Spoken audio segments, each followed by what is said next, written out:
और देखिए आज जो हमारा चर्चा का विषय है जवाब देना पड़ेगा में, वो केरला स्टोरी का एक ट्रेलर है जिसके बाद से धर्मांतरण का मुद्दा और तेजी से उठ रहा है। दरअसल ये फिल्म तो 5 मई को रिलीज होगी, लेकिन इसकी कहानी को लेकर चर्चा गर्म हो चुकी है। फिल्म की जो कहानी है वो रोंगटे खड़े कर देती है। केरल में मासूम लड़कियों को गुमराह कर कैसे धर्मांतरण कराया जा रहा है, लड़कियां आईएसआईएस के चंगुल में कैसे फंस रही हैं। सवाल ये उठ रहा है कि केरल की 30,000 से ज्यादा लड़कियां कहां पर हैं। वहीं बहुत सी ऐसी लड़कियां हैं जिन्होंने इस्लाम कबूल करने की बात को माना। इस पूरे मुद्दे पर चर्चा होगी, खास हमारे साथ में होंगे, उनके साथ में विस्तार से इस पूरे मामले को लेकर होगी चर्चा। देखिए देश में धर्मांतरण वैसे भी एक बड़ा विषय है, लेकिन ये उससे भी ज्यादा बड़ा विषय इसलिए हो जाता है क्योंकि धर्मांतरण की आड़ में यहाँ टेररिज्म से हिंदू लड़कियों को जोड़ा जा रहा है। चर्चा के लिए मनोज यादव, प्रवक्ता बीजेपी, हमारे साथ में इस वक्त हैं। अमित अग्रवाल है, फिल्म मेकर, हमारे साथ में स्टूडियो में। संजय राणा पॉलिटिकल एनालिस्ट के तौर पर हमारे साथ में इस वक्त स्टूडियो में मौजूद हैं। अमित मिश्रा हमारे कंसल्टिंग एडिटर इस वक्त हमारे साथ हैं। आज सभी का स्वागत है। अमित जी, शुरुआत आपके साथ में करूंगी क्योंकि यह विषय बहुत गंभीर है और यहाँ पर कुछ भी बोला जाए तो वही बड़ा सोच समझकर, क्योंकि ये एक तो देश का विषय है ही, दूसरा अंतरराष्ट्रीय विषय भी हो जाता है। मतलब हिंदू लड़कियों का टेरर कनेक्शन एस्टैब्लिश करना और उसके लिए धर्मांतरण का रास्ता चुनना, ये अपने आप में एक बहुत बड़ा विषय हो जाता है और गंभीर भी। बिल्कुल पूजा, और ये सेंसिटिव मामला तो है ही, उसके अलावा सिक्योरिटी कंसर्न का भी ये मामला है। आखिर केरल से जो लापता लड़कियां हैं, और इसकी सूची कोई किसी ने दी नहीं है, वहाँ के विधानसभा में वहाँ के पूर्व मुख्यमंत्री, पूर्व मंत्रियों की तरफ से दी गई है और ये बातें उठाई गई थी। इसका एक जिज्ञासा ली गई थी इस पर कि भाई लड़कियां हमारे यहाँ से जो हैं वो कहाँ जा रही हैं, क्योंकि दो बातें हैं। केरल की लड़कियों को आप अमूमन सारे अस्पतालों में देखें, वो नर्सिंग सेवा के लिए जानी जाती हैं। विदेश में भी जितने अस्पताल हैं वहाँ वो नर्सिंग सेवा के लिए उनको ले जाया जाता है और उनकी एक ट्रेनिंग कोर्स होती है बाकायदा, उसके आधार पर वो जाती हैं। लेकिन जो इस तरह के मामले आए हैं सामने, और ख़ास तौर से उनको मिडिल ईस्ट और दूसरे ऐसे मुल्कों में ले जाकर जबरन धर्म परिवर्तन कराकर और आईएसआईएस के साथ जो उनके रिश्तों की बात आई है, ये बात भी वहाँ की पुलिस की जानकारी में है। वहाँ पर इस तरह के कई एक मामले सामने आए भी हैं, कई मामलों पर एफआईआर हो चुकी है। कई लड़कियों के पेरेंट्स जो हैं वो छानबीन करने के लिए कह रहे हैं। आपने देखा होगा सुप्रीम कोर्ट में पिछली बार एक मामला गया था जिसमें निकाह की बात हुई थी लड़की के इच्छा से, और वो कनेक्शन भी आईएसआईएस से निकला था। तो ये जो मामला है, ये सारा कनेक्शन एक टेरर ग्रुप की तरफ जाता है। आखिर इस विषय में संज्ञान तो लेना पड़ेगा। और ये जो फिल्म बनी है, निश्चित तौर पर फिल्म में जो होती है कुछ भावनाएं होती हैं, क्योंकि वो दर्शकों के सामने एक नाट्य रूपांतरण के तौर पर रखी जाती हैं, लेकिन सेंसिटिव संवेदनशीलता तो इसके साथ है ही। आखिर एक ऐसे परिवार से लड़की जो ताल्लुक रखती है, वो किसी काम के लिए बाहर निकलती है, अपहरण होता है और वो विदेश चली जाती है, जिसका पता उसके परिवार को नहीं है। फिल्म की कहानी अमूमन इसके इर्द गिर्द घूमती है और ये कहानी तब जाकर ज्यादा रोमांचकारी हो जाती है और वहां संवेदनशीलता जो है कई एक परतें ऊपर चली जाती है कि जब ये पता चलता है कि उस लड़की को जबरन धर्म परिवर्तन कराकर आईएसआई से रिश्ते उसके बनाए गए और उसे एक तरीके से आतंकी मॉड्यूल के तौर पर लिया गया। बड़ी बात है कि मैनिपुलेशन भी है यहाँ पर। बिल्कुल बिल्कुल, मैनिपुलेशन भी यही है और इसी के लिए तो सवाल उठ रहे हैं इस फिल्म पर। इसी के लिए अब इसके पक्ष और विपक्ष में दोनों तरफ के लोग अपनी अपनी बातें रखेंगे। पूजा, जाहिर सी बात है उन बातों को हम सुनने के बाद उस पर अपनी प्रतिक्रिया देंगे, लेकिन सवाल यह है कि सच्चाई से परे नहीं है ये फिल्म, यानी जो सच्चाई है वहां उसको दिखाने की एक कोशिश तो जरूर हुई है। अब मनोज यादव, प्रवक्ता बीजेपी, हमारे साथ में इस पर जवाब देंगे। मनोज यादव जी, क्योंकि जब कोई फिल्म आई है तो ये तो जानते हैं कि जब भी फिल्में बनाई जाती है होता है इस फिक्शन का हिस्सा, लेकिन फिर भी समाज की सच्चाई और जो भी घटित हो रहा है उसकी सच्चाई को प्रदर्शित करने की कोशिश की जाती है। इस फिल्म के बाद सरकार और क्या कठोर कदम उठाने की तैयारी में है, क्योंकि धर्मांतरण को लेकर इससे पहले भी कई सरकारें अपने अपने स्तर पर काम कर रही हैं और केंद्र सरकार भी काम कर रही है, लेकिन यहां पर हिंदू लड़कियों का न सिर्फ धर्म परिवर्तन बल्कि आईएसआईएस के साथ में उनका कनेक्शन एस्टैब्लिश करना, यह देश की सुरक्षा के लिए भी बेहद गंभीर विषय हो जाता है। देखिए पूजा जी, ऐसा है कि पहली बार मामला संज्ञान में नहीं आया। आपको ध्यान होगा 2009 के अंदर हाई कोर्ट के रिटायर्ड जस्टिस केटी शंकरन जी ने ये बताया था कि किस तरह से यहाँ लफ्जियात हो रहा है, किस तरह से धर्मांतरण हो रहा है। वीएस अच्युतानंद जो वहाँ के मुख्यमंत्री रहे 2006 से 11, उन्होंने भी कहा कि बड़े स्तर पर इस्लामिक स्टेट बनाने का जो प्रयास किया जा रहा है। यूएन की जो सिक्योरिटी एजेंसियां हैं, बहुत सारी एजेंसियां, उन्होंने कहा कि ह्यूमन ट्रैफिकिंग हो रही है, धर्मांतरण हो रहा है और यहाँ से बच्चियों को धर्मांतरण लव जिहाद करके उनका धर्मांतरण करा करके उनको इस्लामिक स्टेट के तहत जो थोड़ी आवाज बढ़ाइएगा। आतंकी संगठन है वो सीरिया जैसी जगह, अफगानिस्तान जैसी जगह पे भेजते हैं। हेलो, सुन पा रहे हैं? सुन पा रहे हैं मनोज जी, जी। मैं आपकी बात सुन पा रही हूँ। मैं टीम को बोलूँ थोड़ी आवाज बढ़ा दें। पूजा जी, जी जी जी, तो क्या है पूजा जी, इसको समझना पड़ेगा कि किस तरह से एक मानसिकता वहां पर पनप रही है, और वहां पर वो एक वैसी मानसिकता पनप रही जो हिंदू और ईसाई लड़कियों को किस तरह से आतंकी बनाने का काम चल रहा है, फिर उन्हें जिहादी बनाने का काम चल रहा है, और ये लगातार हो रहा है। और ओमान चांडी जी ने तो विधानसभा में बाकायदा तथ्य रखे थे कि 2500 से ज्यादा लड़कियों का ऐसा हुआ है, मामले सामने आए। लेकिन विषय यह है पूजा जी कि जब भारत सरकार पीएफआई पर बैन लगाती है तो सो कॉल्ड जो लिबरल गैंग है, जो इस्लामिक स्टेट के प्रवक्ता है, वो लिबराने लगते हैं, फड़फड़ाने लगते हैं। आप देखिए जब बीबीसी की डॉक्यूमेंट्री आई तो चुपचाप शांत हो गए कि हाँ अच्छा किया, जबकि सर्वोच्च न्यायालय का भी अपमान करने का काम किया बीबीसी डॉक्यूमेंट्री पे। लेकिन जब कश्मीर फाइल आती है, जब केरला स्टोरी आती है, जब यथार्थ को दिखाने का प्रयास किया जाता है तो so called liberal gang, Congress party और कम्युनिस्ट पार्टी चलिए वो तो ठीक है, लेकिन इसी बीबीसी की एक रिपोर्ट के मुताबिक 2016 में केरल में 21 लोगों ने इस्लामिक स्टेट जिहादी आतंकवादी समूह में शामिल होने के लिए देश छोड़ दिया था। ये रिपोर्ट भी बीबीसी देता है।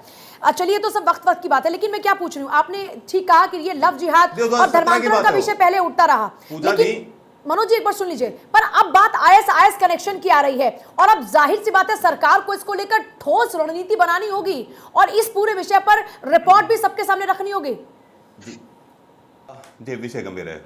जी जी जी, देखिए ऐसा है पूजा जी, भारतीय जनता पार्टी का और भारत सरकार का स्टैंड क्लियर है। हमने पीएफआई पर प्रतिबंध लगाने का काम किया, लेकिन कुछ लोग हैं तुष्टीकरण की राजनीति करने वाले, वो हाहाकार मचाते हैं। और दूसरा विषय मैं बता दूं कि एनआईए ने बहुत सारे ऐसे बहुत सारे दर्जनों मामले हैं जिस पर लगातार जांच चल रही है, और एनआईए की पहली दृष्टि है हम इस्लामिक स्टेट नहीं बनने देंगे। लेकिन इस्लामिक स्टेट के जो प्रवक्ता इस देश के अंदर बैठते हैं, जो इस तरह के जयचंद जो यहाँ बैठते हैं, जो लगातार इस्लामिक स्टेट का फेवर करते हैं, विदेशी एजेंसियों का फेवर करते हैं, मेरा उनसे करबद्ध निवेदन है कि इस तरह की चीजों पर कम से कम राष्ट्र हित के मुद्दों पर एक मर्माहत, एक यथार्थ दिखाने वाली जो कहानी दिखाई जा रही है उसको दिखाया जाना चाहिए, और दूसरा उनके पक्ष में खड़े होना चाहिए, ना कि इस्लामिक स्टेट के पक्ष में खड़े होना चाहिए। संजय राणा, इस्लामिक स्टेट के फेवर में कौन है?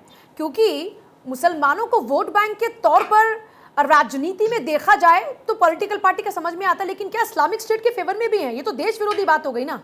पूजा गुड आफ्टरनून फैलो पहले देखिए, ऐसा होता है कि आपने पूछा कि मुसलमानों के पक्ष में या आईएस के पक्ष में। देखिए ऐसा कि पॉलिटिकल पार्टी ये नहीं देखती है कि आईएस के पक्ष में खड़ी है, वो एक वोट बैंक की तरह देखती है मुसलमान कम्युनिटी को, और उसके तहत काम करती है। उसके लिए कुछ भी लेवल पे चले जाइए। जैसे पिक्चर की बात हो रही थी कि पिक्चर में कुछ सत्यता है, सत्य पर आधारित दिखाई गई है। अगर हम बोलते हैं 32,000 का नंबर दिया गया, हम 32,000 नहीं मान लेते, 100 भी मान लेते, तब भी एक सोचनीय और ये चिंतनीय विषय हो जाता है। देखिए अगर आप डेमोग्राफिक चेंजेस को देखेंगे केरला में, तो काफी थोड़ा सा एक बड़ा ही चिंतन का विषय हो जाता है, क्योंकि 2001 में अगर आप सेंसेक्स देखेंगे 24.570% था मुस्लिम पॉपुलेशन, बढ़कर के 26.54% हो जाता है। तो और मुस्लिम क्रिश्चियन पॉपुलेशन भी 19 से गिर के 18% हो जाता है। तो कहीं ना कहीं दोनों जो मेन कम्युनिटी है, जो चाहे हिंदू कम्युनिटी हो चाहे क्रिश्चियन कम्युनिटी हो, वो एक तरह से डिक्लाइन की तरफ है, और मुस्लिम जो कम्युनिटी है वो कहीं ना कहीं बढ़ रहा। देखिए आगे बढ़ना कम होना वो माने नहीं रखता है, लेकिन सबसे ज्यादा लिटरेसी भी है संजय जी वहाँ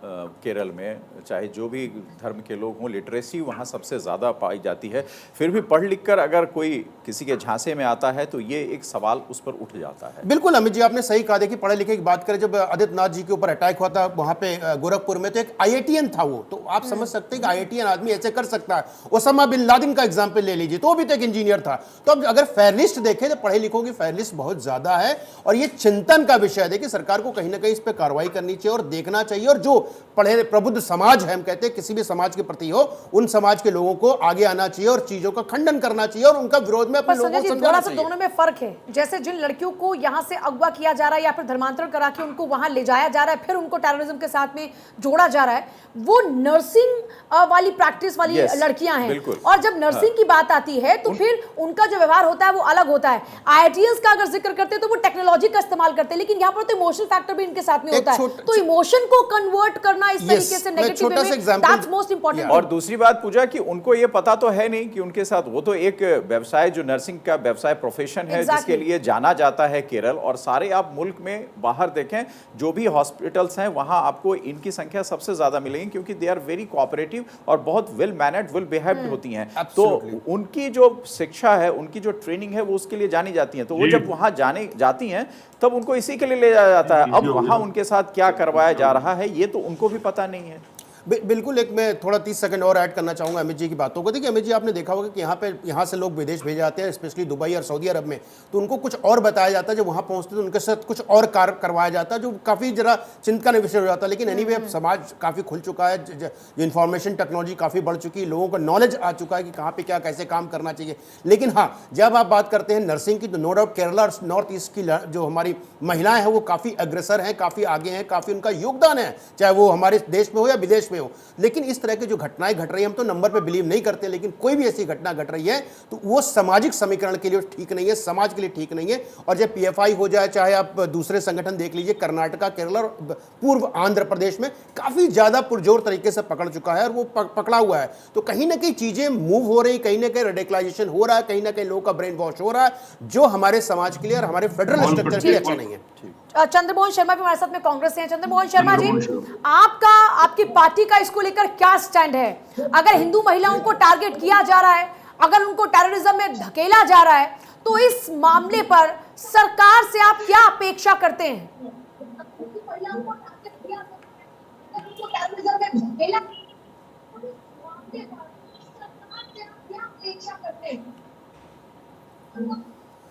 चंद्रमोहन शर्मा जी, शायद आवाज नहीं पहुंच रही है इनसे। चलिए, शायद कुछ प्रॉब्लम है। मीनाक्षी शर्मा भी हमारे साथ में बनी। मीनाक्षी शर्मा, बड़ी बात यह है कि महिलाओं को अब टारगेट किया जा रहा है। अभी तक तो बात धर्मांतरण तक की थी, अब सिर्फ धर्मांतरण नहीं, सिर्फ एक्सप्लॉयटेशन नहीं, बल्कि टेररिज्म कनेक्शन भी है महिलाओं का, और ये बहुत गंभीर विषय है। बिल्कुल, बहुत गंभीर इशू है कि धर्मांतरण तो एक प्रॉब्लम है ही, कि जहां पर लोग अपनी आइडेंटिटी को छुपाकर लड़कियों को बहकाते हैं, धर्म के खिलाफ भड़काते हैं। ये भी एक बहुत सीरियस इशू है। लेकिन इससे भी बड़ा सीरियस इशू है कि ये जो आईएसआई में जो है लड़कियों को उनका ब्रेन वॉश करके उन्हें वहां डाला जा रहा है और धर्म के नाम पे भड़काया जा रहा है। ये हमारे देश की सेहत के लिए अच्छा नहीं है। और मुझे लगता है कि बिल्कुल गवर्नमेंट को बहुत स्ट्रिक्ट एक्शन लेने चाहिए। और ये जो भी जिस तरह का ये एक ट्रैप बनाया जा रहा है, जिसमें लड़कियां जो है उनको लड़कियों को फंसाया जा रहा है, वहां पे हम लोगों को और गवर्नमेंट को बहुत स्ट्रिक्ट एक्शन लेने होंगे। ठीक है, अमित अग्रवाल जी हमारे साथ में काफ़ी देर से इंतजार कर रहे हैं, फिल्म मेकर हैं। अमित अग्रवाल जी, हम देख रहे हैं कि फिल्मों में हमने कई तरह की क्रांति देखी है, लेकिन इस बार बहुत सारे सीरियस इश्यूज को हम उठते हुए देख रहे हैं, और इनमें खासतौर पर वो जो अंतर्राष्ट्रीय स्तर पर चर्चा का विषय बने हुए हैं। जी, अमित अग्रवाल जी। जी, सबसे पहले तो ये जो रेडिकलाइजेशन किया जा रहा है लड़कियों का, ये इतना स्ट्रांग होता है कि मेरा खुद का एक ड्राइवर है, और पर्सनल मेरा एक्सपीरियंस रहा है, इससे मैं बता रहा हूँ। मेरा खुद का एक ड्राइवर है, तो उसकी लड़की को एक मुसलमान लड़के से प्यार हो गया। तो उसने जब छोड़ा तो बकायदा कैमरे में वो दिख रहा है, सीसीटीवी फुटेज में, कि छोड़ा है। और आगे उसे इतनी जानकारी है कि कहाँ पे कैमरा उसे कैप्चर नहीं करेगा, वहाँ पे उसने लड़की को दोबारा बिठाया और उसे ले गया। और जब लड़की को बरामद किया गया और उससे कहा गया कि अपने पेरेंट्स के पास वापस जाओ, तो उसने कह दिया कि मैं मेरे माता पिता मुझे मारते हैं, ये मेरा मर्डर करना चाहते हैं और मैं इसी लड़के के साथ रहूंगी। तो कहने का सार ये है कि इतना ज़बरदस्त रेडिकलाइजेशन किया जा रहा है। तो सबसे पहले तो गवर्नमेंट को ये देखना होगा कि कौन से ऐसे ये जो हैं मदरसे हैं, या कौन से कहाँ पे इन्हें पढ़ाया जा रहा है, कहाँ पे इन्हें ट्रेनिंग दी जा रही है लड़कों को कि ऐसा आप रेडिकलाइजेशन कीजिए लड़कियों का।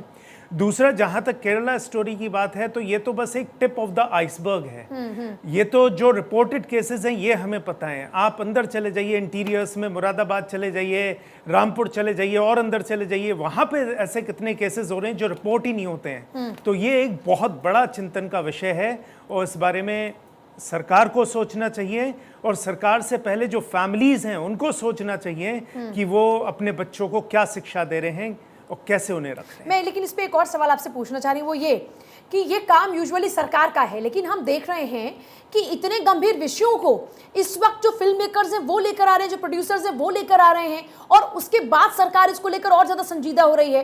तो मतलब ये कैसे चेंज आ रहा है?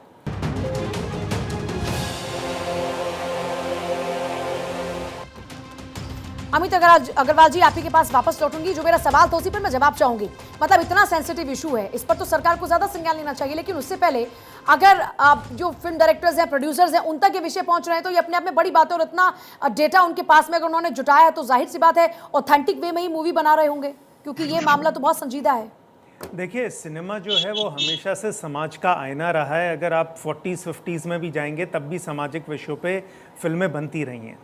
ये इस इशू के बारे में 2000 से पता है, उससे भी पहले से पता है, लेकिन अब कुछ फिल्म मेकर्स जो हैं वो हिम्मत कर रहे हैं दिखाने के लिए। और ये सिर्फ भारत तक ही सीमित नहीं है।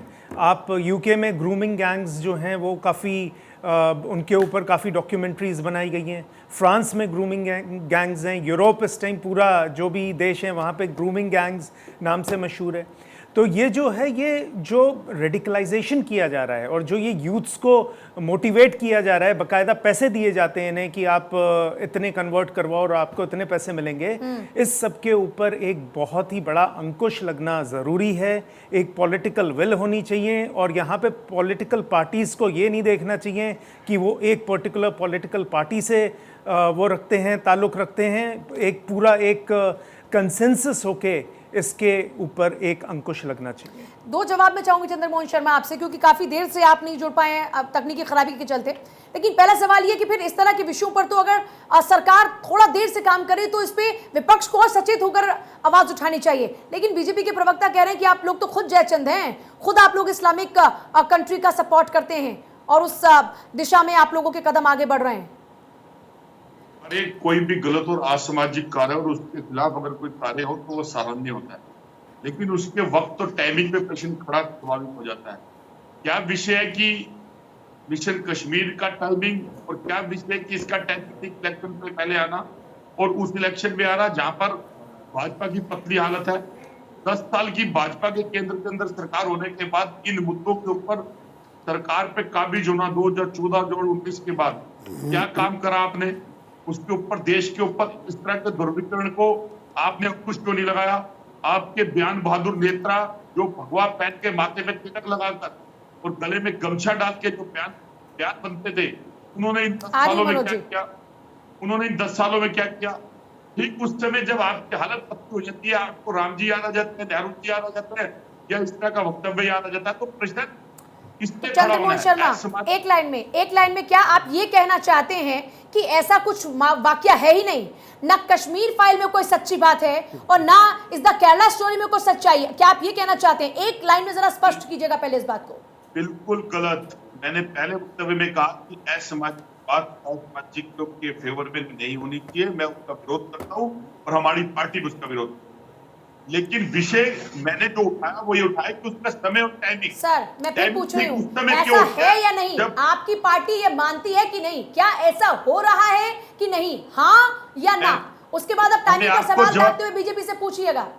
मैंने आपको जवाब दे रहा हूँ, मैं कह रहा हूँ कि हम इसके फेवर में नहीं है। हम कह रहे हैं कि इनके ऊपर अंकुश लगना चाहिए, लेकिन उस मतलब अंकुश को लगाने से आप ही मानते हैं कि है? अमित जी कुछ पूछना चाह रहे हैं। अंकुश लगना चाहिए, और उस अंकुश को लगाने से पहले राजनीति के अंदर दुर्वितरण करने की भाजपा को क्या जरूरत है? इलेक्शन के ऊपर मुद्दों की बात होनी चाहिए, और मुद्दों से डरने के लिए भाजपा ये जवाब दे भाजपा। वो तो आपने जो राजनीतिक सवाल थे वो उठाई दिए कि समय जो है वो क्यों ये समय चुना गया, लेकिन जो सवाल है वो सवाल तो बदस्तूर है ही ना। आपके मुख्यमंत्री खुद ओमान चांडी भी इस विषय में कह चुके हैं, जो पूर्व मुख्यमंत्री थे, और आपके कई बड़े नेता जो केरल से ताल्लुक रखते हैं उन्होंने इसका संज्ञान भी लिया था और बाकायदा असेंबली में, विधानसभा में इस चीज़ को कहा है।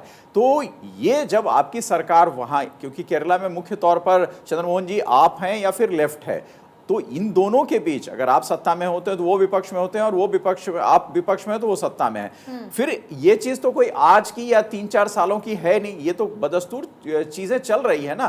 फिर इस पर अंकुश लगाने के लिए आपने, या फिर आप विपक्ष में है तो लेफ्ट पार्टी से आपने क्या मांग की, ये जानना हम लोगों के लिए ज्यादा जरूरी हो जाता है। देखिए, आपने बहुत गंभीर सवाल किया और दोनों के लिए करें, चाहे कोई भी पार्टी सत्ता में नहीं हो। अब प्रश्न ये होता है कि किसकी राजनीति किसके चीज पे चलती है।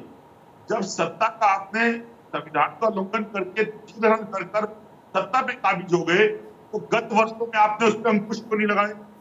जिस आंकड़े को आप दिखा रहे हो ये बिल्कुल ठीक है, वाजिब है, और ये ऐसी डेटा के अंदर प्रॉब्लम है। तो आप एक छवि दिखाते हो कि कांग्रेस या कम्युनिस्ट की छवि इसके विपरीत जाती है, तो आपने इस छवि से विपरीत नहीं, शायद आप सवाल नहीं समझे। मेरा सिर्फ इतना, चंद्रमोहन जी, मेरा सिर्फ इतना पूछना है कि अगर आप सत्ता में थे तब आपने कार्रवाई क्यों नहीं की, और अगर आप विपक्ष में हैं अभी फिलहाल, सरकार लेफ्ट की है, तो आप सरकार से क्यों नहीं कह रहे हैं कि इस विषय पर कार्रवाई की जाए? सिर्फ इतना सा सवाल है। मैंने अमित जी कह रहा हूं कि सरकार कार्रवाई करनी चाहिए, निडरता के साथ करनी चाहिए, बनिस्पत उसका मुद्दा बना दो।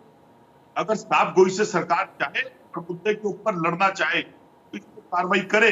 वो खान कौन करे या इसी को बुला लेती है, आज इस पे कार्रवाई क्यों नहीं करती? वो ओबीसी के ऊपर वोट तो मांगते हैं लेकिन ओबीसी के बयानों के ऊपर कार्रवाई क्यों नहीं करती? जवाब देंगे मनोज जी।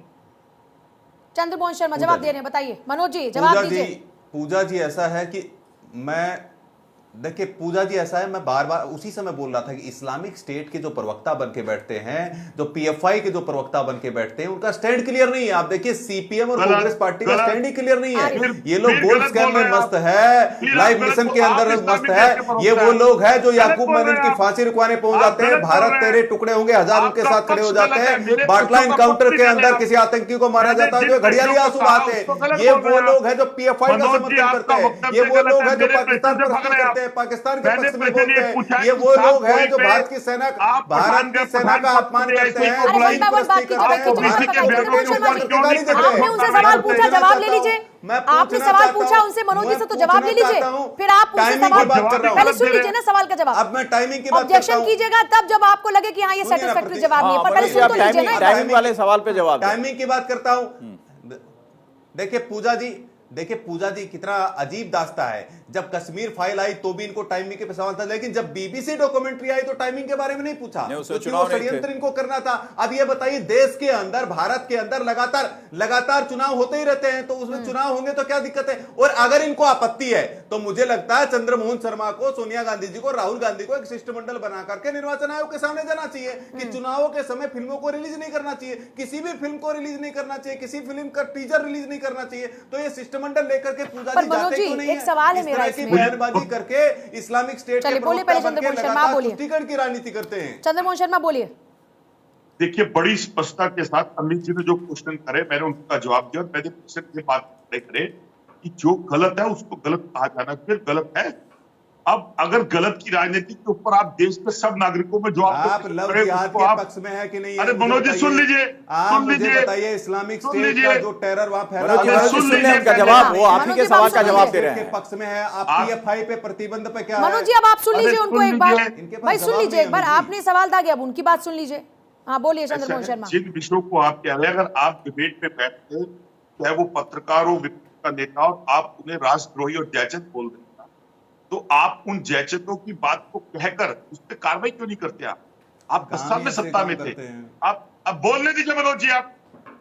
आप 10 साल से सत्ता में थे, आपके बयानवीर के अंदर ओबीसी के कितने कठोर बयान थे उसके भाई के, आपने कोई कार्रवाई करी? ये ऐसे ही की कार्रवाई के ऊपर आपने प्रधानमंत्री जी को एक गाली सेकंड दिया, मनोज जी, एक सेकंड भाई, एक second Manoj ji, let me speak sir. Manoj ji उनको बोलने दीजिए एक बार। पर चंद्रमोहन शर्मा, मनोज जी एक सेकंड, मनोज जी एक सेकंड, मनोज जी एक सेकंड, चंद्रमोहन शर्मा जी एक सेकंड सुनिए। आपने अपनी बात रखी और आपने से सवाल पूछा, ठीक है मनोज जी एक सेकंड। लेकिन चंद्रमोहन शर्मा जी, लेकिन आप इस मामले में ध्रुवीकरण क्यों देख रहे हैं और आप इसकी टाइमिंग की बात क्यों कर रहे हैं? जब विषय देश की आंतरिक सुरक्षा का है, जब देश की सुरक्षा का है, तो मुझे लगता है कि विपक्ष होने के नाते, केंद्र की बात कर रही हूं मैं, केंद्र में विपक्ष होने के नाते, और आप तो केरला में भी विपक्ष के हैं, तो आपको तो मजबूती से विषय उठाना चाहिए। और चाहे केरला में जिसकी सरकार है उससे आप चाहे 100 सवाल पूछें, और आपको और जाना चाहिए कि देश में ऐसा कैसे हो रहा है। सेम आप बीजेपी से सवाल पूछे, आप इसमें ध्रुवीकरण क्यों ढूंढ रहे हैं? ये तो देश की सुरक्षा का विषय है ना। 30 सेकंड में जवाब देता हूं। जी जी जी। देखिए देश के प्रधानमंत्री प्रचंड बहुमत वाले हैं, और इस तरह से रात के अंधेरे के अंदर नोटबंदी, और बिना तालमेल के किया। तो क्या समझते हैं कि आप इतने कमजोर प्रधानमंत्री हैं रात के अंधेरे कि में अगर फांसी रुकवाने की केरला कोई के अंदर से जगह लड़कियों का ध्रुवीकरण हो रहा है और देश के प्रधानमंत्री गृह मंत्री को पता है वो उस पर सर, काम ही नहीं ध्रुवीकरण करेंगे। कोई नई बात थोड़ी है देश की राजनीति में। अरे ध्रुवीकरण तो फिर आप भी ये करते रहे, ये कर रहे हैं।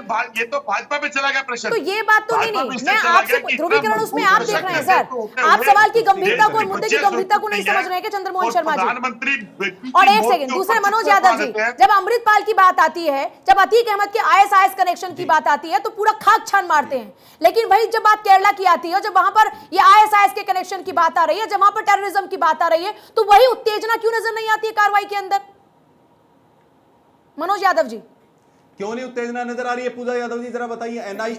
एनआईए दर्जनों भर मामलों के ऊपर जांच कर रहा है, लगातार निगरानी कर रहा है, लगातार उनकी जांचें चली, कम से कम दर्जनों मामले चल रहे हैं और आज से मामले नहीं चल रहे हैं, दर्जनों मामले 4-5 साल से लगातार वो छानबीन कर रही है। लेकिन मैं ये कहता हूं कि पूजा जी, जब भारत सरकार काम करती है, PFI पर बैन लगाती है, तो इनके पेट में दर्द क्यों होता है जो इस्लामिक स्टेट के प्रवक्ता यहां बैठ के बातें कर रहे हैं? जब भारत सरकार इस तरह की जांच करती है तो पाकिस्तान प्रस्ती क्यों करते हैं? जब भारत सरकार इस तरह की कार्रवाई करती है तो ये बिलखने क्यों लगते हैं? जब आतंकवादी मारा जाता है तो रोते क्यों है? जब मैं पूछता हूं याकूब मेनन की रात के 12 बजे लोग फांसी रुकवाने क्यों पहुंच जाते हैं? तो फिर बाद में इनको रोना पड़ता है ना सर। जनता आपको चुनती है, इनको बाहर रखती है सत्ता से। उसको शहीद तो मनोज यादव जी, शहीद का दर्जा तो देती है। आपको जनता वोट देती है, इनको सत्ता से बाहर रखती है ना। भारत रत्न देने की बात करते हैं पूजा जी। ये क्या कर रहे हैं उसका अंजाम तो भुगत रहे हैं ना। ये सवाल था पूजा का और पूजा ने उसको क्लेरिफाई भी किया कि जनता ने फिर आपको भारत चुना सरकार ना, तो उनके नीति भाषणों काम कर पर, रही है। उनके बयानों पर गई तो जनता ने उनको विपक्ष में बिठा दिया। सवाल ये है मनोज जी कि जो महत्वपूर्ण सवाल है उसकी गंभीरता को आप समझें। अमृतपाल इतने दिनों से गायब रहा, NSA उस पर लगा रहा, NIA छापामारी और पंजाब की पुलिस करती रही, वो पकड़ा नहीं जाता। अतीक के ऊपर कितने मामले थे और उन मामलों के बाद जब एक मामले में वो पकड़ा जाता है तब उस पर कार्रवाई होती है। या तमाम जो माफिया हैं, तमाम जो लोग हैं, इस तरह की कार्रवाई और ऐसी तत्परता केरला में क्यों नहीं दिख रही है? यही सवाल था और इस सवाल का जवाब आपने दिया कि NIA जांच कर रही है। तो फिर उस जांच का क्या हुआ, ये जानना जरूरी है देश को आज। देखिए अमित जी, आपके सामने सब कुछ आ जाएगा, दूध का दूध पानी का पानी हो जाएगा। NIA संजीदगी के साथ काम कर रही है, लेकिन इतना मैं जरूर आश्वस्त करूंगा कि केरल में इस्लामिक स्टेट स्थापित नहीं होने देंगे नरेंद्र मोदी जी, इतना मैं आश्वस्त करता हूं। और निश्चित रूप से जिन भी बहनों के साथ इस तरह की चीजें हो रही है वो उनको वापिस लाने का भी काम होगा और जांच दूध का दूध पानी का पानी हो जाएगा, लेकिन बक्सा किसी को नहीं जाएगा, किसी के साथ होना भी ऐसा ही चाहिए। संजय राणा कुछ कहना चाह रहे हैं। मैं फिर आगे चंद्रमोहन शर्मा जी आपके पास होती, बाकी लोग भी काफी देर से इंतजार करें। देखिए पूजा जी, अभी हमारे जो मनोज भाई साहब बोल रहे थे कि NIA जांच कर रही थी, कि NIA एक जांच कर रही जो 15 से 17 के बीच जो इंसिडेंट्स हुए तो उसकी जांच कर रही है। तकरीबन 7 लोग उसमें थे, 6 एब्सकॉन्डिंग है, 1 आदमी अरेस्ट हुआ। तो उसके अलावा हमें नहीं लगता कि NIA कोई जांच कर रही है और ये कोई नया विषय नहीं। देखिए मनोज जी, हमें तत्परता से एक्सेप्ट करना चाहिए। अगर हमसे कोई गलती होती है एज ए राजनीतिक पार्टी, एज ए गवर्नमेंट, तो हमें एक्सेप्ट करना चाहिए कहीं ना कहीं हमसे गलती हुई है। तो जिस तरह से ये चीजें आज से नहीं चली, 2015 से चल रही मनोज जी, और इस पे प्रश्न चिन्ह लगेगा। देखिए 100 लड़कियों को, मलयाली लड़की तो खुद ही उन्होंने चीफ मिनिस्टर ने एक्सेप्ट किया है कि वो कन्वर्ट हुई है और ISIS में जाके मिली है। तो ये चीजें जब हो रही हैं तो NIA को जो 2018 में केस दिया गया था, 2023 चल रहा, सिर्फ 7 आदमी पे एक्शन कर पाए हैं। ऐसा क्यों है? 7 में से सिर्फ 1 अरेस्ट हुआ है, अभी 6 एब्सकॉन्डिंग मतलब भागे हुए हैं। तो इस पे अभी देखना पड़ेगा कि जितनी तत्परता जैसे अमित जी बोल रहे थे दूसरे लोगों के लिए है, उतनी ही तत्परता हमें अपने समाज को बचाने के लिए, अपने देश को बचाने के लिए, अपने धर्म को बचाने के लिए करना पड़ेगा। NIA तो किसी भी राज्य में कोई भी अगर इस तरह की घटनाएं होती हैं, यानी आतंकी घटनाएं या आतंकियों से लिप्तता होती है, तो NIA को पावर ही है उस पर जांच करने का। उसमें कोई स्टेट गवर्नमेंट की बंदिश नहीं है या लॉ एंड ऑर्डर स्टेट का आड़े नहीं आता है।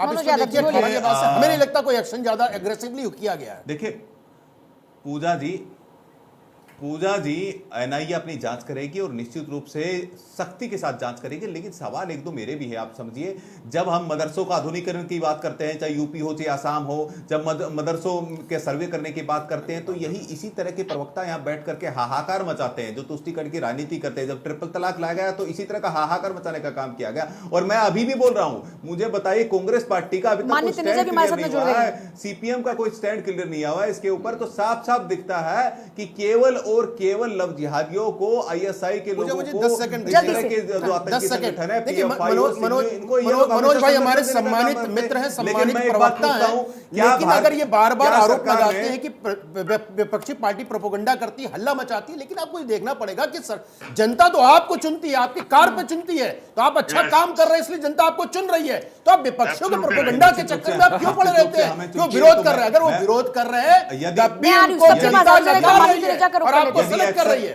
यदि हम एक्शन ना ले रहे होते तो मुझे बताते, सर यदि देखिए, एक्शन नहीं कुछ ले रहे चीजों होते में तो हमें देखिए बताइए, अभी अमित एक्शन जी अगर ने नहीं हो रहा, बहुत अगर जांचें नहीं चल रही हो तो मुझे संजीदगी बताइए। से समाज को इस बातों को लगातार जांचें चल रही है तत्परता से आप और दूसरे पे इससे एक्शन भी ले रहे हैं, सर, इससे भी तत्परता से तीव्र गति केरला से के जांचें इश्यू पे होंगी एक्शन और नहीं वहां हो रहा है। पर तो कहीं ना कहीं जो भी थोड़ा चल सा रहा है वो ठीक है, दिख मानवी जाएगा। तनेजा, मैं आ रही हूँ सबके पास। ऐसा मानवी है। तनेजा, क्योंकि ये गंभीर विषय है और कोई बहुत ढील ज्यादा नहीं दी गंभीर जा रही विषय है, है, देश की बेटियों तीव्र को गति से टारगेट जांच करके। मैं आ रही हूँ एक सेकंड आप सभी के पास में, वो भी एजुकेटेड बेटियां। आमतौर पर होता है कि जो लोग गरीब होते हैं उनको पैसे का लालच दिया जाता है, अच्छी एजुकेशन का लालच देकर उनका धर्मांतरण किया जाता है, फिर किसी किसी का ब्रेन वॉश करके। लेकिन यहाँ पर एजुकेटेड जो लड़कियां हैं जो नर्सिंग क्षेत्र में आगे बढ़ना चाहती हैं, उनके साथ में ऐसे होना, और इसमें विदेशी ताकतें, टेररिज्म, ये बहुत गंभीर विषय है। आपका इस पर क्या कुछ कहना है? देखिए, मैं तो ये बोलना चाहती हूँ कि बीजेपी हमेशा मौके पे चौका ही मारती है। जब भी कोई राज्य में इलेक्शन हो रहे होते हैं, जब भी कोई स्टेट में इलेक्शन हो रहे होते हैं, कोई ना कोई मुद्दा उठा लेती है। अब कर्नाटक में इलेक्शन है तो उन्होंने अभी केरल स्टोरी को उठा करके ले आए। अब 32,000 का, ये मैं लोगों सुन रही थी आपके जो पैनल पे हैं, वो 32,000 का जो आंकड़ा है वो कहाँ से आया है? उसको ऑथेंटिकेट कौन करेगा? वो फैक्ट्स को वैलिडेट कौन करेगा? आप 32,000 बोल दिया, लेकिन ये आंकड़ा, पहले तो ये राज्य जो स्टेट है उसका काम है इस चीज को हाईलाइट करना, और अगर कहीं ना कहीं स्टेट फेल हो जाता है तो ये फिर केंद्र का काम है ये सब कुछ देखना। आप बिना किसी चीज को वैलिडेट करे, सेंसर बोर्ड को पास करे, आप एक ऐसी चीज को ले आते हैं जो लोगों की भावनाओं को हर्ट करता है। और इससे पहले भी बीजेपी ने किया, ये पहली बार नहीं है। जब 6 राज्यों में चुनाव थे तो कश्मीर फाइल को खूब इन्होंने हाईलाइट करा और लोगों को एक बार को दिखाया कि वो बहुत ज्यादा टॉर्चर में रहे हैं और सारा अत्याचार उन्हीं को ही हुआ है, बाकी जो मुसलमान पे कोई अत्याचार नहीं हुआ, ये सब कुछ नहीं दिखाया। कश्मीर फाइल्स में फैक्ट्स को तोड़ मरोड़ के दिखाया। जब गुजरात में इलेक्शन थे तो रिचर्ड चड्डा की ट्वीट का, एक मिनट, रिचर्ड चड्डा की ट्वीट का बहुत बवाल मचाया, क्योंकि गुजरात में इलेक्शन थे। बॉलीवुड हमेशा से सॉफ्ट टारगेट रहा है। जब पठान मूवी रिलीज होने वाली थी तब एमपी में इलेक्शन था। तो अब देखिए, जब कहीं ना कोई इलेक्शन हो, दिल्ली एमसीडी में इलेक्शन हो, तो ये कोई ना कोई बॉलीवुड के मूव को पकड़ लेते हैं और उसी चीज को मुद्दा बना करके लोगों की सहानुभूति को बटोरते हैं। तो पॉलिटिकली इन्फ्लुएंस्ड हो गया बॉलीवुड। अब आप ये कह रही हैं कि वो भी सरकार के हिसाब से चलने लगा है, सरकार की जो मंशा होती है उसको पूर्ति के लिए आप कह रहे हैं कि बॉलीवुड का इस्तेमाल हो रहा है। बॉलीवुड का बिल्कुल इस्तेमाल हो रहा है, क्योंकि देखिए फैक्ट्स अभी किसी को पता नहीं है। 32,000 का आप आंकड़ा जवाब देंगे मनोज यादव। और मानवी जी, क्या आपको नहीं लगता कि जो फिल्म बनी है उस फिल्म में जो आधार हैं, जो फैक्ट्स दिए गए हैं, वो फैक्ट्स बिल्कुल उस पर जांच होनी चाहिए, उस पर कार्रवाई होनी चाहिए और ऐसे जो काम आगे होने वाले हैं उसको रोका जाए? क्योंकि फिल्म तो आ गई और फिल्म का काम होता है सोशल अवेयरनेस का भी, और वो हम लगातार बचपन से देखते आ रहे हैं कि जो भी फिल्में बनती है उससे लोग सीखते हैं, सोसाइटी में भी सीखते हैं और कंट्री लेवल पे भी सीखते हैं। तो आपको नहीं लगता कि ये एक फिल्म आई है और इस फिल्म की संजीदगी को समझते हुए उस पर कार्रवाई होनी चाहिए, रोक लगनी चाहिए? बिल्कुल सही बात है। देखिए, मैं 2 बातें यहाँ पे बोलना चाहती हूँ। फिल्में बनती है 2 चीजों के हिसाब से, एक बनती है एंटरटेनमेंट पर्पस के लिए, वो एक इल्यूजन और भ्रम होता है सिर्फ एंटरटेनमेंट पर्पस के लिए, और दूसरी फिल्में बनती है फैक्ट्स को। जैसे इन्होंने कश्मीर फाइल्स को तोड़ मोड़ के दिखाया, लोगों को दिखाया कि कैसे हिंदू जो लोग थे वो इतने पीड़ित हुए हैं और मुसलमान नहीं हुए हैं। अब मैं यहाँ बात करती हूँ कि आप ये जो कह रहे हैं कि फिल्म जो ये बनी है, पहले तो किसी ने इसको देखा नहीं है। एक सवाल आपसे पूछना चाहती हूँ, एक सवाल और मैं आपसे पूछना चाह रही हूँ इससे रिलेटेड। मैं मनोज जी फिर आपके पास आपसे फिर मैं बात करूंगी इसी विषय को लेकर। पर मानवी तनेजा, अगर आप ये कह रही कि फैक्ट्स को तोड़ मरोड़ करके पेश किया गया तो फिर और भी प्रोड्यूसर्स खुले हुए हैं, और भी डायरेक्टर्स अवेलेबल हैं, वो फैक्ट्स के साथ में आए और उसके लिए सेंसर बोर्ड भी कैची चला सकता था अगर फैक्ट्स।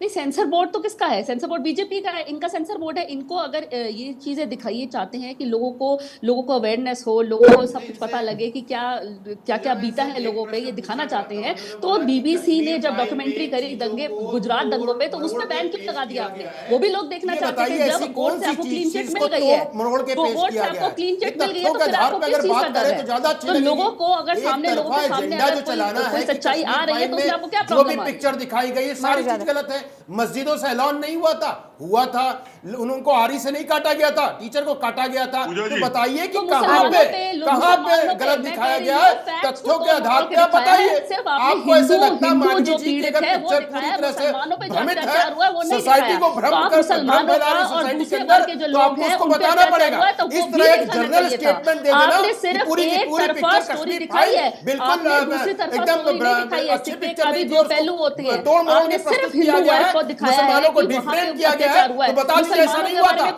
मस्जिदों से ऐलान नहीं हुआ था, लोगों को नहीं मारा गया था, लोगों को नहीं काटा गया था। मनोज यादव, बात कर रही है मानवी जी, आपको कम से कम थोड़ी संवेदना होनी चाहिए। आप एक्ट्रेस हैं, ठीक है, आपका जो वफादारी है फिल्म इंडस्ट्री के प्रति है, कोई बुराई नहीं है, लेकिन सच को सच बोलने में नहीं, पर हमारे साथ जो फिल्म मेकर है संजय राणा जी, वो कह रहे हैं और ये सच्चाई रही है कि समाज का आईना हमेशा से फिल्में रही हैं, और इसीलिए मैंने जिक्र किया कि पहले भी क्रांतियां जो हुई हैं वो फिल्मों के जरिए हुई हैं, कई बदलाव भी फिल्मों के जरिए हुए। मनोज यादव जी बोलिए, फिर मैं आ रही हूँ, शर्मा जी आपके पास भी आ रही हूँ।